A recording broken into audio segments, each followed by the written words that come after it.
Back in your Products tab and right here under your orders, you'll find our Coupons feature.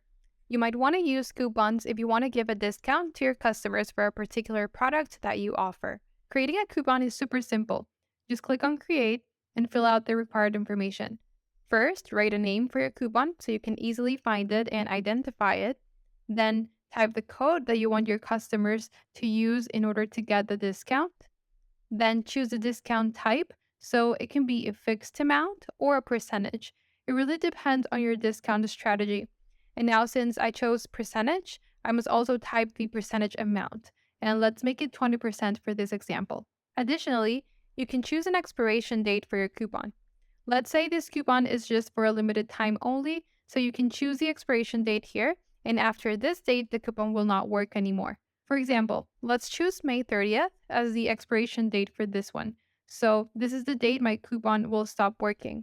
And now the last field is the limit of use.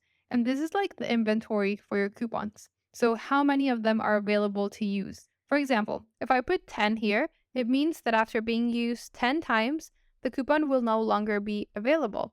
So if someone tries to use it for an 11th time, it will not work for them. Now you just need to click Save and the coupon will be added to the list and is active, as you can see. Now, if you don't want a coupon to be active anymore for any reason, you just need to come here to the list again, go to your coupon's three-dot menu and click on Deactivate. Okay, so now that the coupon is created, let's see how to actually use it or link it to the products that you're offering.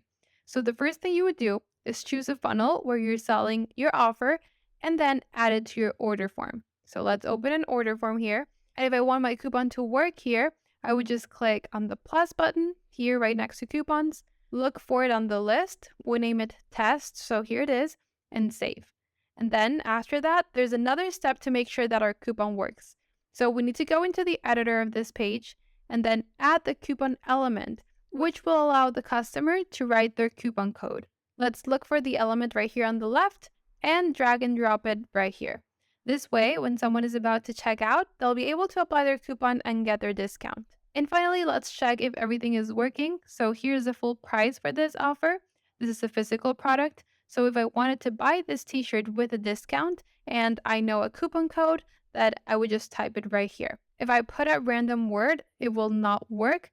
So it will say coupon not found. So let's just write the right word, which is test. Once I do that, the 20% discount is immediately applied, which was the amount that we set for our coupon.